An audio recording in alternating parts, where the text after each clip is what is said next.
피청구인 대통령 박근혜를 파면한다. 역사는 반복된다는 말이 있죠. 국힘도 사실상 탄핵 국면을 직감한 듯합니다.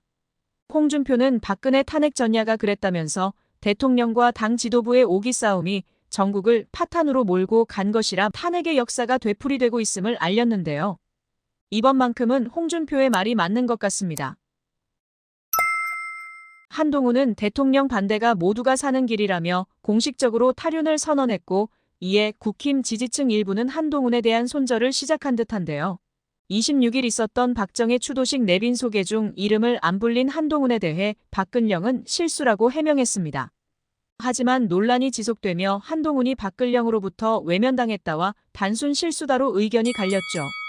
생각해보면 박정희 전 대통령 추도식에 보수당 대표 이름을 빼는 실수가 100% 의도가 없었다고 볼 수 있을까요? 박근령 이사장의 해명이 있었기 때문에 각자 판단하면 되겠지만 중요한 것은 실수였든 의도였든 국힘이 파탄났다는 것은 확실해 보입니다. 코너에 몰리고 있는 것은 검찰도 마찬가지인데요. 22일 윤석열 명예훼손 사건 담당 판사는 검찰이 문제 삼은 기사의 허위 사실이 뭔지 모르겠다며 또 한 번 검찰의 행태를 지적했습니다. 그는 검찰이 공소장에는 동기를 굉장히 자세히 적어넣고 핵심인 허위 사실은 명확히 특정하지 않았다며 문제를 꼬집었는데요. 이번 사건은 공판 준비 기일 과정부터 검찰의 공소장에 대해 문제가 많았습니다. 검찰은 사건과는 관련 없는 이재명 공산당 프레임을 공소장에 썼다가 재판부 지적에 혼쭐 난 뒤에야 빼는가 하면 이후에도 2차례 더 공소장에 대한 지적을 받았었죠. 국감장에 출석한 판사는 이에 대해 검찰에게 따끔하게 일침을 놓기도 했는데요. 중앙지법에 윤석열 대통령의 명예를 훼손했다는 기자들이 3명이 기소된 사건이 있습니다. 근데 그게 공소장이 허위 사실을 적시한 것만 쓰면 될 텐데 왜 70페이지나 되는지 모르겠는데 그 재판부에서 공소장이 왜 이렇게 정치적인 얘기가 쓸데없이 많냐라고 줄여라고 하니까 한 20페이지 줄여서 50페이지 정도로 줄였습니다. 그게 9월달 일인데 오늘 또 기사를 보니까 오늘도 그 재판장이 지적하기를 공소사실이 도대체 뭐가 허위인지 특정이 잘 안 된다 라고 해서 또 지적을 했답니다. 지금 이런 상황들 어떻게 우리 포원장님 보시고 계십니까? 예, 솔직히 얘기해서 일종의 편법이 아닐까 생각하고 있습니다. 예. 뭐 검찰 입장에서도 아마 나름의 입장이 있고 나름의 아마 생각이 있으리라고 생각하는데 바람직한 방향은 아닌 것 같습니다. 그래서 저희 법원 입장에서는 만일에 그런 문제가 있어서 법원에서 소송 지휘권을 행사해주면 검찰이 잘 따라주기를 바랍니다. 예. 사실 이 문제에 대해서는 판사님 사이에도 논의가 좀 있는데요. 이게 뭐 검찰이 그 공소장 일본지의 취지를 잘 살려서 소송 지휘에 잘 응해주리라 저희는 기대를 하고 있고, 그렇지 않으면 차후조치 문제는 앞으로 판사님들이 이 부분에 대해서 문제의식을 가지고 있기 때문에 아마 논의가 되지 않을까 싶습니다. 판례를 보면은 판결례를 보면은 정읍하고 수원에서 과거에 이런 경우 법령에 위반한 공소책이라고 해서 공소 기각 판결을 내린 이런 사례들이 좀 나와 있습니다. 이런 사건들도 공소 기각을 아예 하면 소송 지휘권을 행사하기 전에 알아서들 조심하지 않을까요? 계속 법원에서 봐주니까 이런 뭐 정치적인 내용을 집어넣고 그러지 않습니까? 이럴 때 법원에서 좀 판사님들이 원칙에 따라서 공소 기각 판결을 제대로 선언을 해주는 이런 게 이제 좀 뭔가 문화가 되면 이런 안 좋은 사례들이 없어지는 거 아니겠습니까? 예, 그 취지에 공감합니다. 그런데 아시다시피 원래 법조가 좀 보수적입니다. 그래서 이게 관성이 되게 심하고요. 바뀌는데 시간이 좀 걸립니다. 그런데 이런 논의들이 축적되다 보면 언젠가 그런 부분들이 개선되리라 생각합니다. 공판 첫날 그 모두 사실을 설명하지 않습니까?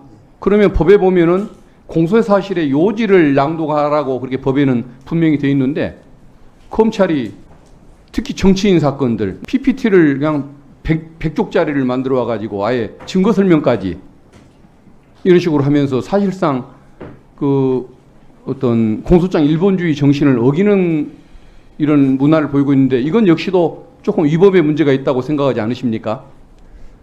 실제로 그런 사례가 있다면 그런 여지가 있으리라고 생각됩니다. 정말 문명에서 야만으로 퇴행하는 것은 한순간인 것 같습니다. 평범한 일상을 누리다 보니 박근혜 탄핵과 같은 일들은 영원히 끝난 줄로만 알았는데요. 윤석열 정부 2년 만에 다시금 탄핵을 거론하게 되다니. 역사는 반복되고 퇴행 속도는 야속하게도 너무 빠릅니다. 순식간에 대한민국이 천박한 수준으로 떨어지게 된 것은 자신의 권력을 유지하는 것 외에는 모든 걸 다 포기해버린 자들, 즉 권력에 굴종하는 자들이 판을 치고 있기 때문인데요. 그들이 누구인지는 뉴스타파에서 또 터진 폭로 내용을 기반으로 한 박은정 의원의 국회 브리핑을 통해 선명해졌습니다. 국민의힘 대선 경선 이후 명태균을 만난 적이 없다. 미공표 여론조사를 윤석열 후보에게 보고한 적 없다며 관계를 적극 부인한 대통령실과 명태균의 그간 해명이 국민을 기만하고 국기를 문란한 과거를 덮기 위한 거짓일 수 있다는 결정적 증언이 나왔습니다. 대선 당일 캠프 핵심 참모진들에게 명태균 보고서가 공유됐고 이를 통해서 전략회의도 했다. 윤석열 캠프에서 정책총괄 지원실장을 지낸 신용환 씨의 증언입니다.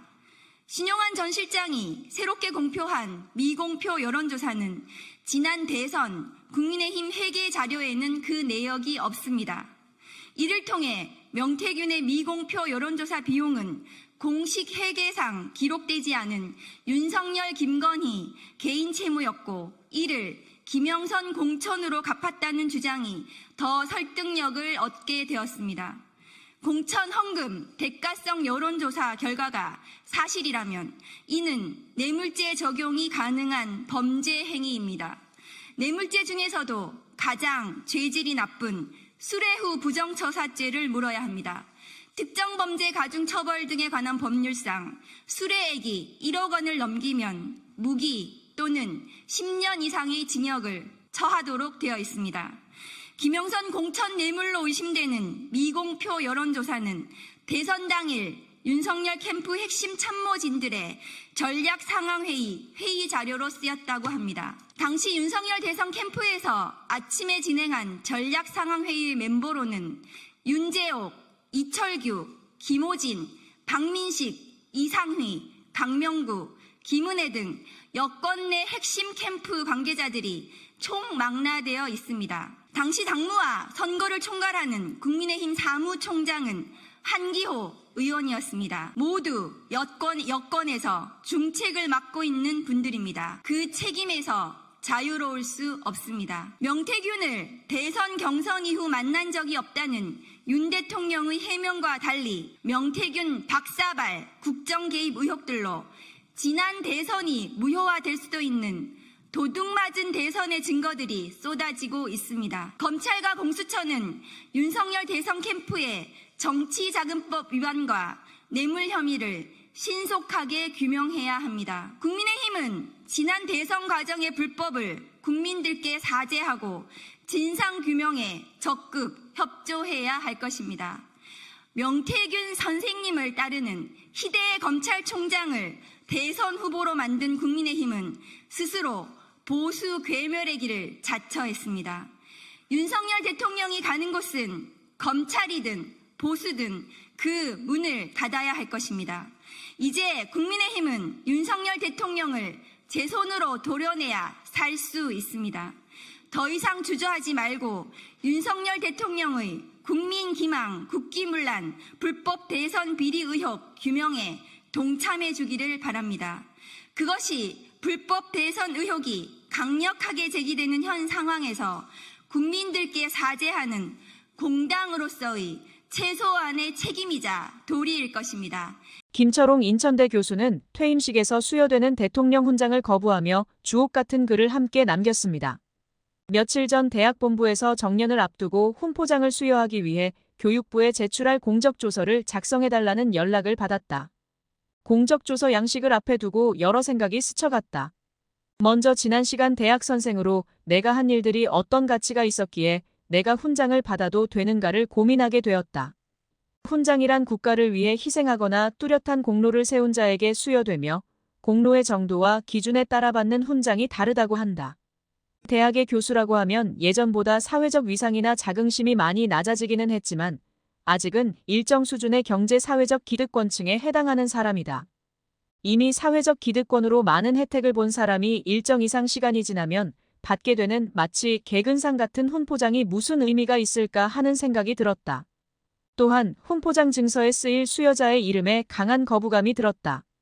훈포장의 수여자가 왜 대한민국 또는 직책상의 대통령이 아니고 대통령 윤석열이 되어야 하는가이다. 윤석열은 선출된 5년짜리 정무직 공무원이다.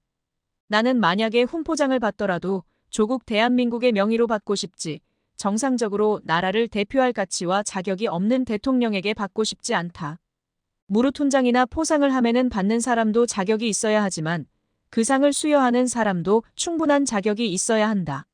노벨 문학상 수상을 제대로 축하하지도 못하는 분위기 조장은 물론 이데올로기와 지역 감정으로 매도하고 급기야 유해도서로 지정하는 무식한 정권이다. 국가의 미래를 위한 디딤돌이 되어야 할 연구 관련 R&D 예산은 대폭 삭감하면서 순방을 빙자한 해외여행에는 국가의 긴급 예비비까지 아낌없이 쏟아붓는 무도한 정권이다. 일개 법무부 공무원인 검사들이 사법기관을 참칭하며 공포정치의 선봉대로 전락한 검찰공화국의 우두머리인 윤석열의 이름이 찍힌 훈장이 무슨 의미와 가치가 있을까? 나라를 양극단으로 나누어 진영간 정치적 이득만 챙기는 사람. 세상을 동물의 왕국으로 만들어 놓고 민중의 삶은 외면한 채 자신의 가족과 일부 지지층만 챙기는 대통령이 수여하는 훈포장이 우리 집 거실에 놓인다고 생각하니 몸서리가 친다.